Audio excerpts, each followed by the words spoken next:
And the next one we have is the Leader LV5600. The 7600 that we looked at earlier is the same box, but in this case, we're showing a hybrid case where we actually have SDI coming in, and we actually have IP coming in on 4 inputs. So we have SDI, the IP going through the gateway of that. We have the SDI, the IP of the gateway going through. And one of the nice things you can do is you can look at the waveforms, make sure everybody's coming through nicely. But beyond that, up here, if you notice, we're getting captions off of our SDI.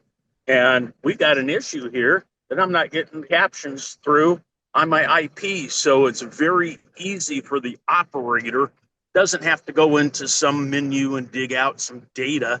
They can see visually on the screen that my captions aren't getting through, my SCSI triggers aren't getting through, and you can set them side by side and make sure your gateway or your IP feed is doing what you need it to do for business.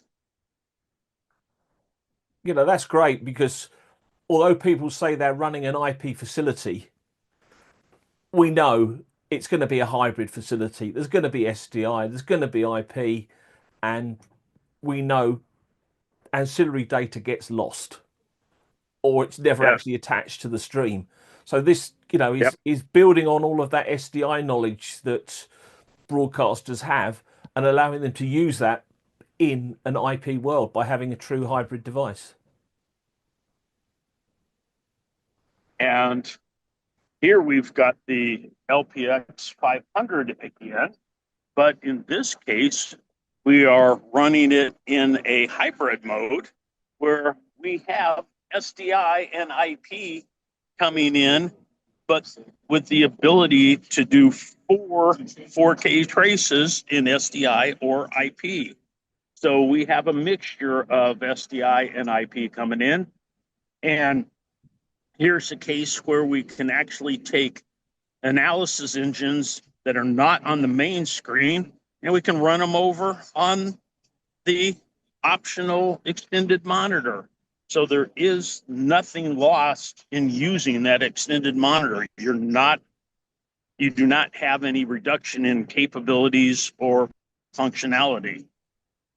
I mean, that's amazing, Steve, because obviously we've seen other devices that the second screen is just a full screen display. And yeah, you know, here, you know, I've said to people, the only restriction on what you want to show is basically your imagination now.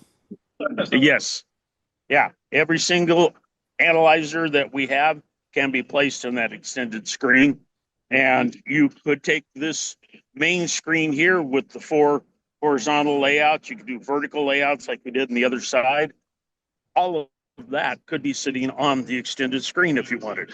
Yeah, that's fantastic. And then again, we have the web interface logged into the remote. We could log in just as easy into the main unit. And you could have them both up simultaneously if you've got twin screens. That's amazing. That's looking really good, Steve. What have you got next for us?